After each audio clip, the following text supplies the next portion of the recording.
नमस्ते। आज की हमारी इस खास ऐतिहासिक चर्चा में आपका बहुत बहुत स्वागत है। बिना देर किए सीधे मुद्दे पर आते हैं। आज हम भारत के इतिहास के एक ऐसे दौर की बात करेंगे जिसने इस पूरे उपमहाद्वीप की सांस्कृतिक और वास्तुकला की तस्वीर ही बदल कर रख दी। जी हाँ, हम बात कर रहे हैं मुगल साम्राज्य की और उनके द्वारा छोड़ी गई उस भव्य विरासत की जो आज भी हमारे बीच सीना ताने खड़ी है। अब आप शायद सोच रहे होंगे कि आखिर 16वीं सदी में स्थापित कोई साम्राज्य आज भी इतने विशाल उपमहाद्वीप के दृश्य और सांस्कृतिक पहचान को कैसे तय कर सकता है। तो चलिए इसमें गहराई से उतरते हैं और इस जीवंत विरासत के पीछे की असल कहानी को समझते हैं। आगे बढ़ने से पहले जल्दी से देख लेते हैं कि आज के हमारे इस 300 साल के सफर के अहम पड़ाव क्या होंगे। 1. मुगल वास्तुकला की विरासत। 2. शुरुआती इतिहास। 3. अकबर की नीतियां। 4. शाहजहां और वास्तुकला का स्वर्ण युग। और 5. उपमहाद्वीप पर इसका हमेशा के लिए रह जाने वाला प्रभाव।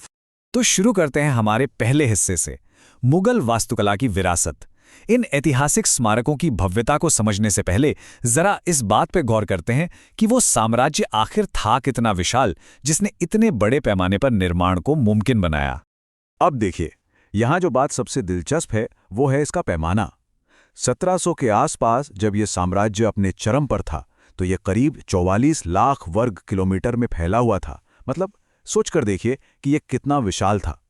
और उस वक्त इनकी आबादी 13 से 15 करोड़ के बीच थी। इतने अथाह संसाधन और इतने बड़े इलाके पर कब्जा ही वो असली वजह थी जिससे इतने आलीशान स्मारकों का निर्माण संभव हो पाया। दूसरा हिस्सा, शुरुआती इतिहास और साम्राज्य की नींव। आइए समय के पहिए को थोड़ा पीछे घुमाते हैं और देखते हैं कि कैसे एक तुर्क मंगोल राजकुमार ने इस विशाल राज्य की पहली ईंट रखी थी। अगर हम इस सफर को एक टाइमलाइन में देखें तो एक सीधा सा क्रम नजर आता है। 1526 में बाबर की शुरुआत से लेकर हुमायूं की वापसी तक, फिर अकबर के दौर में साम्राज्य का फैलाव, शाहजहां के समय वास्तुकला का शिखर, औरंगजेब के समय सबसे ज्यादा जमीनी विस्तार, और फिर आखिरकार 1857 में अंग्रेजों द्वारा बहादुर शाह जफर के निर्वासन के साथ इसका अंत। तो नींव कैसे पड़ी?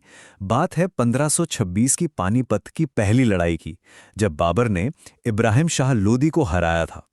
दिलचस्प बात यह है कि बाबर की सेना छोटी थी, लेकिन उनकी गतिशीलता, घोड़ों पर सवार तीरंदाजों और तोपखाने के अचूक इस्तेमाल ने पूरी बाजी पलट कर रख दी। इन्हीं रणनीतियों ने एक भावी महाशक्ति के लिए जमीन तैयार की। हमारा तीसरा हिस्सा, अकबर की नीतियां और सांस्कृतिक समन्वय। सैन्य स्थापना तो हो गई थी, लेकिन कला और संस्कृति को पनपने के लिए स्थिरता की जरूरत थी, जो अकबर के राज में आई। यहाँ सबसे अहम पॉइंट क्या है? वो ये है कि अकबर की नीतियां सिर्फ नियम कानून नहीं थीं, बल्कि अलग अलग रियासतों को जोड़ने का एक मास्टर स्ट्रोक थी। धार्मिक सहिष्णुता अपनाना, जजिया टैक्स हटाना, हिंदू राजपूतों के साथ विवाह और गठबंधन करना और हिंदुओं को प्रशासन में शामिल करना। इन उदार नीतियों ने विरोध को शांत किया और एक बेहद एकजुट राज्य बनाया।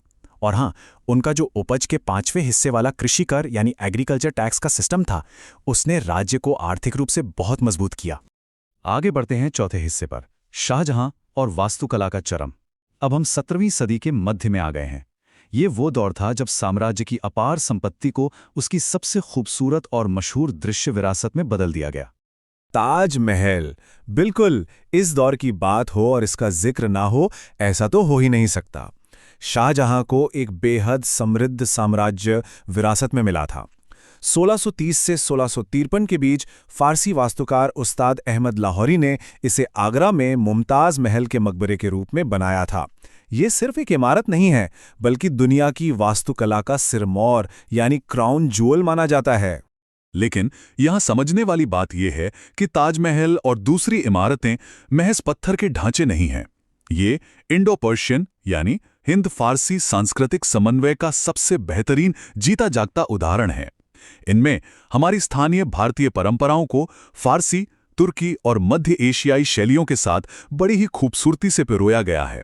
इसी शानदार मेल ने वास्तुकला की एक बिल्कुल नई पहचान को जन्म दिया।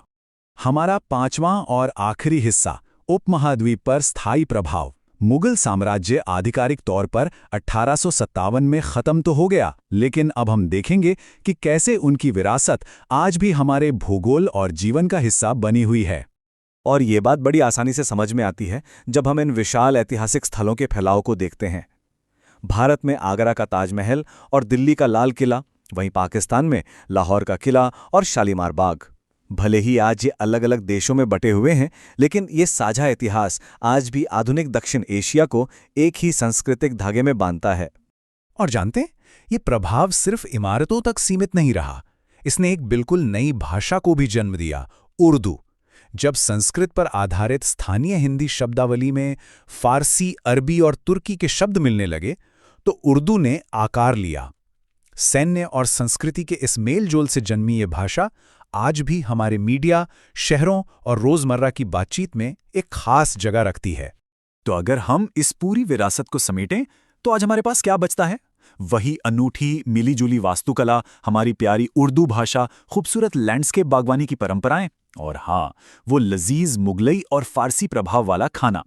ये सारी चीजें आज भी हमारे रोजमर्रा के जीवन का एक बहुत अहम हिस्सा हैं। इतिहास सिर्फ किताबों में नहीं, हमारी प्लेट में भी मौजूद है। अब जाते जाते जरा इस सवाल पर गौर कीजिएगा, अगर मुगल वास्तुकला, भाषा और इन जायकेदार व्यंजनों की ये विरासत हमारे पास ना होती, तो आज का आधुनिक दक्षिण एशिया कैसा दिखता? इसकी आवाज कैसी होती, या इसका स्वाद कैसा होता? इतिहास सिर्फ गुजरा हुआ कल नहीं है, ये वो नींव है जिस पर हमारी आज की दुनिया खड़ी है। इस पर जरूर सोचिए।